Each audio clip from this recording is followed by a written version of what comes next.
When I took over as a host of Locked On Syracuse just about 1 year ago, I came in with the mindset that Syracuse football is god awful at recruiting. But here we are after an insane month and a 2024 class that might be the best recruiting class Syracuse has ever had since recruiting classes have been ranked. So we go to the experts. We bring on Brian Smith, our Locked On podcast network recruiting expert, to break it all down. With me, it's your Locked On Syracuse Wednesday. Let's get the ball rolling. You are Locked On Syracuse, your daily podcast on the Syracuse Orange, part of the Locked On Podcast Network, your team every day.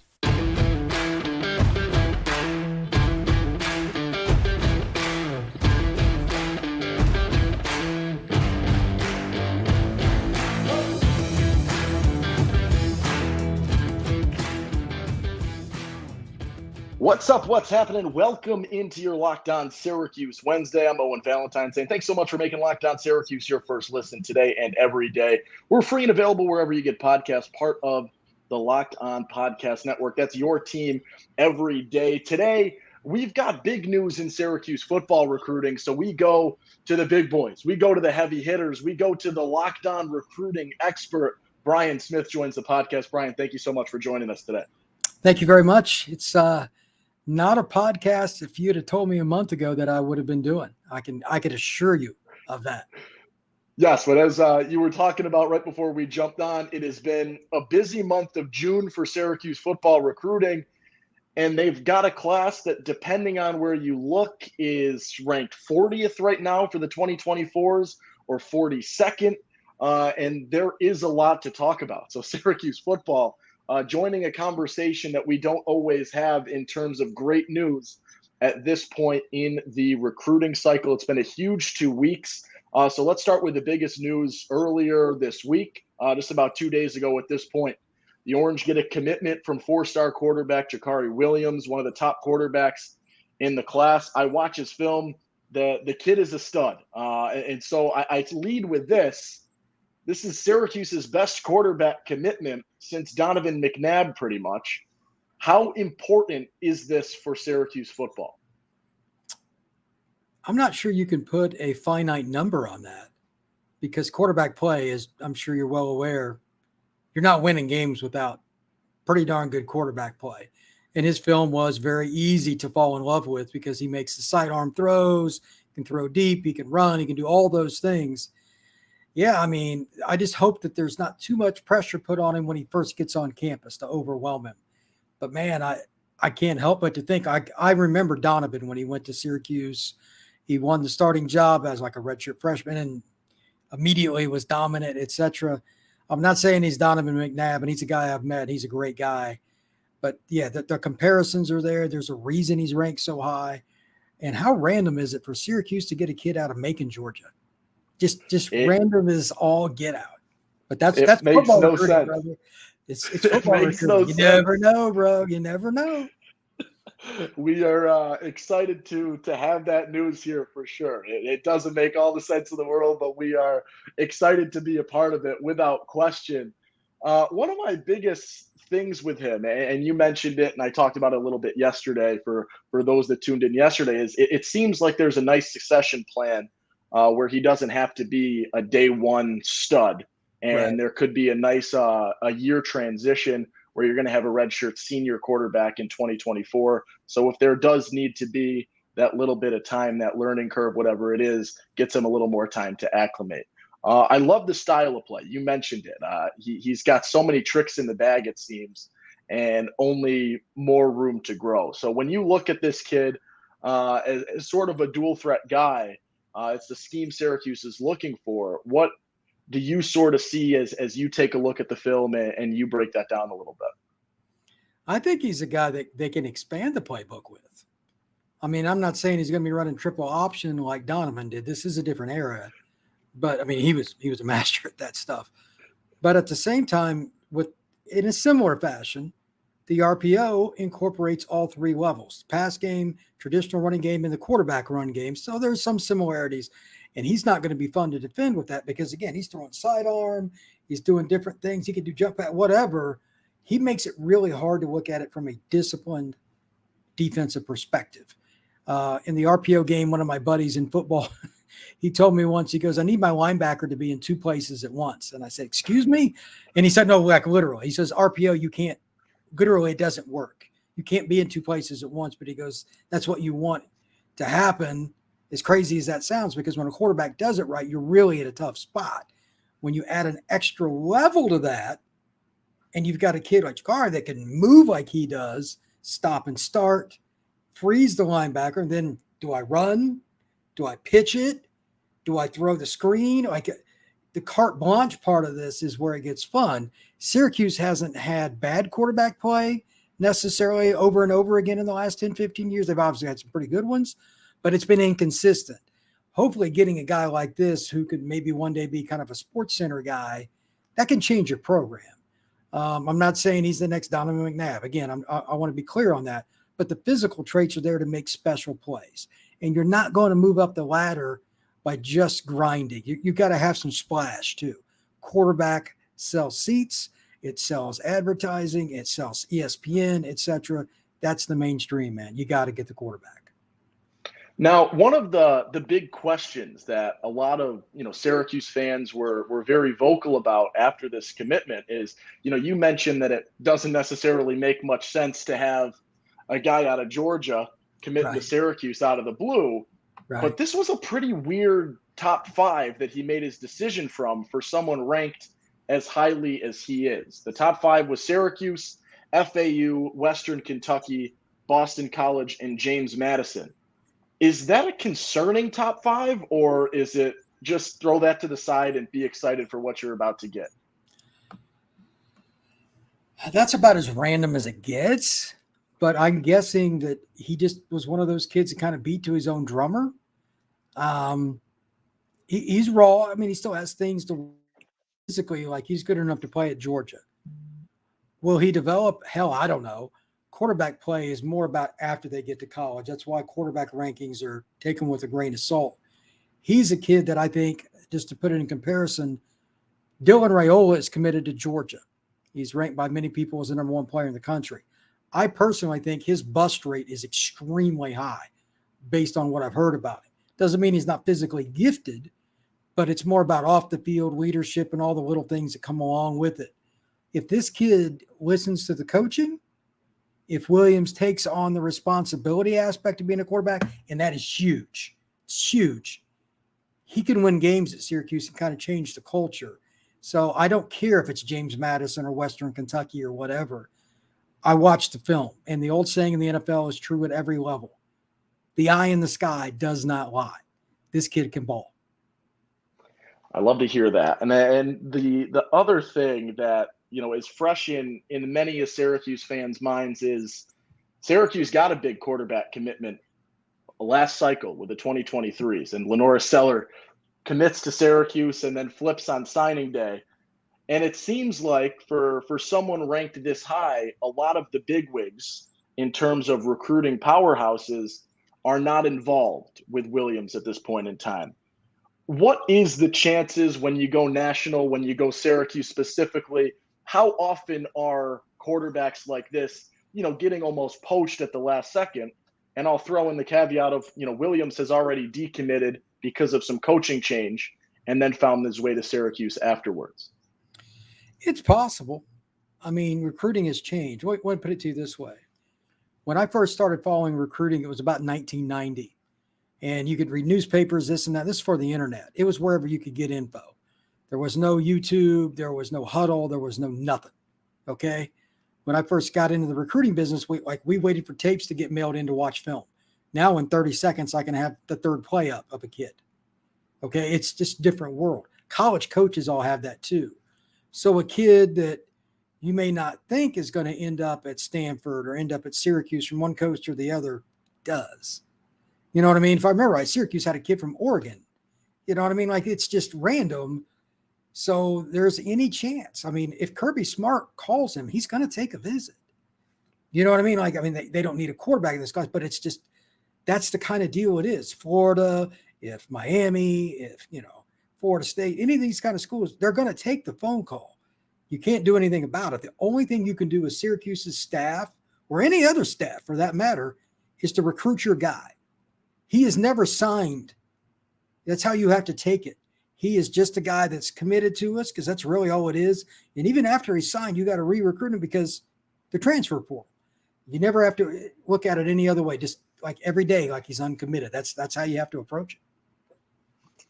It is nonstop. It is a different beast, and there are a lot more variables at play in today's landscape for sure. That is a kind way to put it. A very kind way to put that. Justin Lamson, the quarterback commit from Oregon that you were just talking about, has since transferred to a tight end spot in Syracuse's depth charts at this point in time. But he still came from freaking Oregon. You know what I mean? It's just no rhyme or reason. Just go like that. And it's not like he came from the hotbed of California. Oregon has like 5 Power 5 kids a year. How the hell does that kid end up at Syracuse? You know what I mean? It's just wild. So Syracuse has taken a different approach to recruiting. They've got most, by the way, this is a very important thing. When I was growing up in McNabb and some of those guys were coming out, they killed it in New Jersey, PA. McNabb was a Chicago kid, etc. And they got a lot of the cold weather athletes that were like Notre Dame and Ohio State wanted. Now, they're not winning those battles right now. They're not. No. But you at least got to get started. And they were getting their butts kicked for years by Boston College and Maryland. And so they've returned the favor. That's the first step. Now, it's not the last. But if you want to be, quote unquote, consistently relevant, you got to start. I mean, there's no way around this. You got to beat Penn State, Ohio State, Notre Dame, Michigan, or some of these East Coast kids. And Georgia even recruits like New Jersey and stuff now. But Fran Brown is from Rutgers, and then he went down and took a job with Georgia. Now he's recruiting the Northeast for the Bulldogs.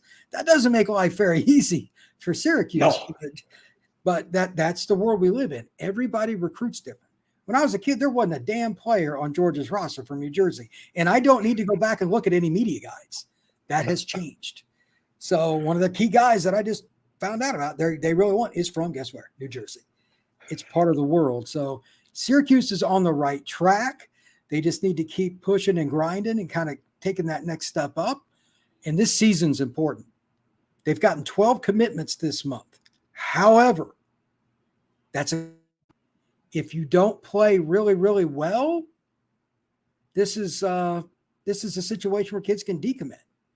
I don't see why they should look at it any other way. I mean, they're trying to pull kids that are committed to Maryland and Pitt and stuff. I know how this works. So do you. They need to play well enough this year to impress the kids they have and add to them.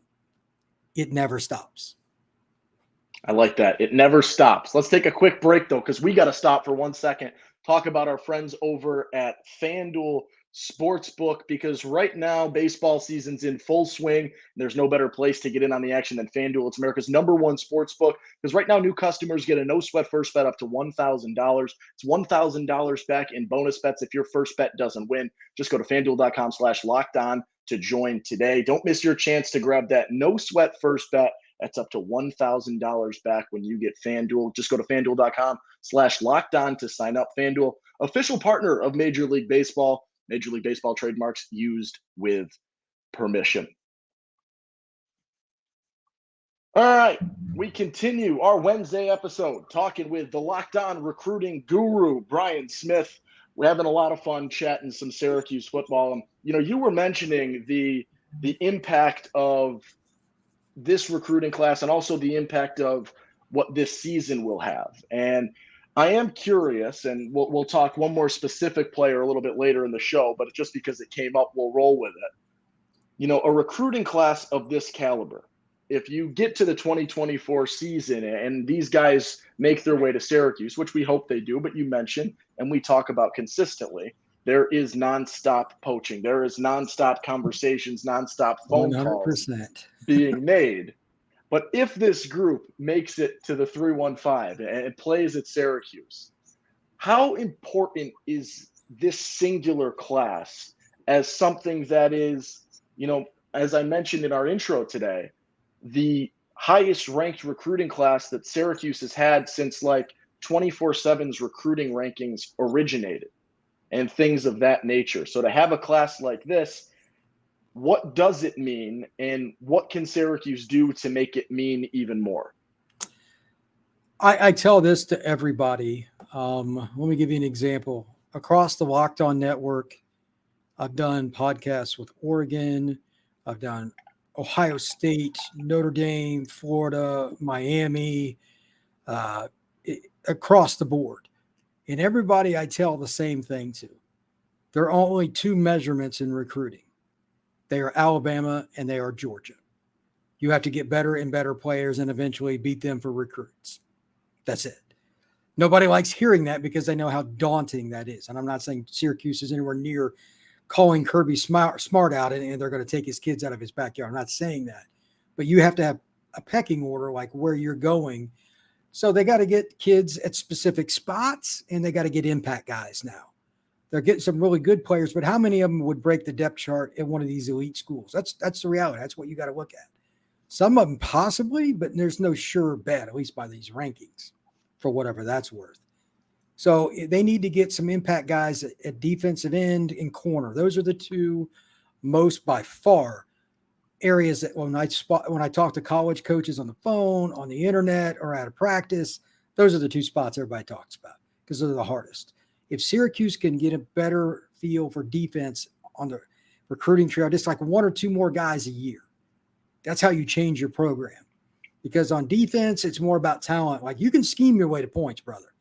Defense is about dudes. The dudes Georgia's running out on the field are different than everybody else's. So they need to hit that and kind of take it to the next level. And if they win, I mean, there's a lot of talent in New Jersey and PA, like I said, forever they used to get. And they're not that far from it. So it's closer than you think, but at the same time, you got to prove it on the field to earn those commitments.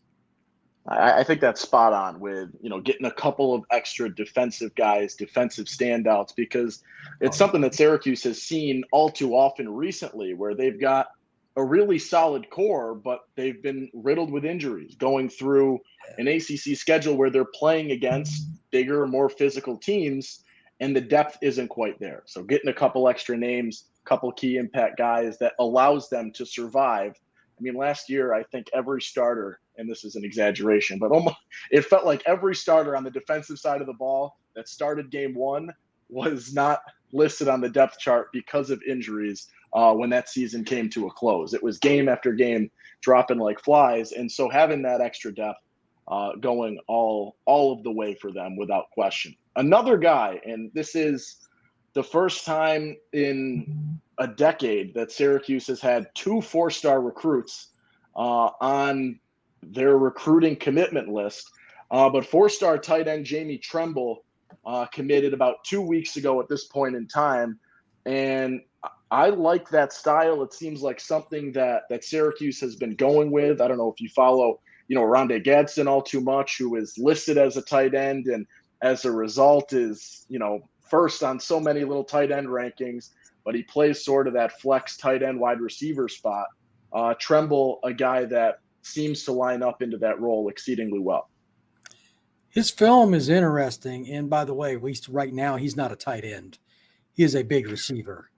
I hate these like, well, he's a tight. No, he's not. He's 205 pounds. He's not blocking anybody.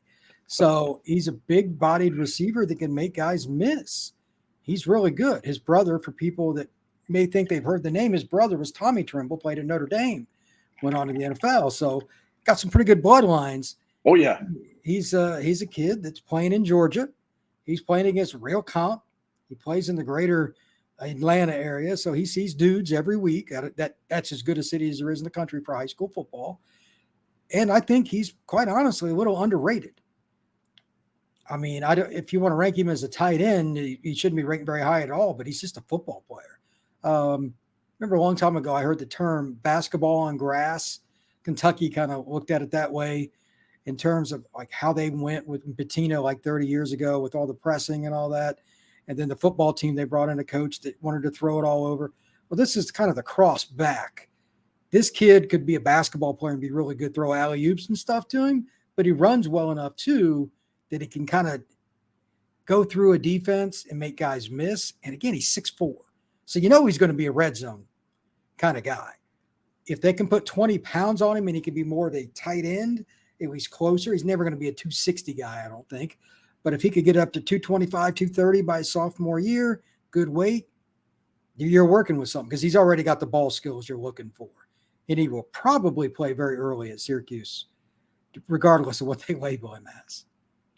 Yes, there was one day last year where Arondé Gadsden switched from wide receiver to tight end, and it had nothing to do with weight or growth that he necessarily put on, just sort of where he fits into the scheme. They use it as an incredibly versatile role, and I think the size allows him to fill into that role and play that very well. But when we look at this, and I want to talk macro here because we're at the point in the Dino Babers era where this extension is reaching a very valuable or a very important time. In theory, there's 2 years left on Babers' contract. How important are these recruiting classes towards the latter portion of a contract in terms of extension? Or to put you on the spot a little bit, is this something that can save him without necessarily seeing on-field success? Or is this something that only means so much in the grand scheme of things? Well, he can't go out and go 1-11, but at the same time, when all things are equal, you do need something to point towards. Like if you're recruiting very poorly and you stink on the field, why are we giving you 7 figures? Get the hell out of here. You know what I mean? Seriously, like it's really just not, don't make it harder than it is. It's not forest for the trees. You need to get the hell out. You got to get rid of the guy. The only problem with these contracts is the coaches get the rest of it. And that's one of the reasons A, he doesn't have an extension, and B, they're probably apprehensive to get it's a tough spot because recruits know that too. You know how I know that? Because schools that recruit against them are going to let them know. Oh yeah. This is a dirty business. We went through that with Bayhan for basketball. That was the ongoing. Well, he's 100 years old. I mean, I get it. Yeah. Every time a recruit went elsewhere, that was all of our recruiting guys we talked to were like, that's exactly what they're in their ear with. He's gone. He's got 1 year left, if that. He's going. And so it is tough to recruit at the tail end of a contract without question. But if they do well, let's say the first 6 games, they go 4-2, 5-1, just hypothetical. And there's talk about an extension. Not only do you hold on to your class, most likely, then you can either extend his contract, or at least get it started, and it helps recruiting this year or next. It can go either way, and the split is wide. Yeah. How they start this season is huge. They need to do well in the first 6 games. I love that. I think that's the exact way that a lot of people are looking at it, the way it should be put. I'd like to ask, you are far more in touch with the recruiting landscape nationally than I am, without question. That's why you're on the recruiting expert label, and I'm just in the Syracuse sphere here. What are the sort of just national vibes around Syracuse right now? Because it is, a storied program in terms of historic success, but it's been 15 or 20 years since they've been, nationally relevant all too much. So what is sort of the national vibe around Syracuse, and especially within the eyes of a recruit possibly? Well, I live in Florida, and this is by far the most difficult recruiting state because there's so much competition. Everybody recruits here, especially for defensive guys. The corners and DNs I talked about, this is where you come. We got them in droves. Just throw a rock, you'll hit one of them. But these are kids that live in very small bubbles. All right, I'm a Notre Dame fan, and I ask some of these kids, like, what state is Notre? I know they won't know. What state is Notre Dame in? I get New York. You can get anything. If I ask where Syracuse is, they won't have a freaking clue. A lot of them don't know where Duke is at. Even if you don't follow basketball, it's kind of hard not to know that it's Duke, North Carolina rivalry, so it's in North Carolina. These kids don't. Nobody knows anything about Syracuse down where I live. They don't know anything about it at all. There is no vibe. That's why it's so important for them to win now. They need something because while they're getting these kids, New Jersey, PA, et cetera, and that's great, when Syracuse was really good, 80s and 90s, they would steal a couple Florida kids. I mean, they beat Notre Dame, they beat Florida, and some other like head-to-head for top guys in the state of Florida in the late 80s, early 90s. They did.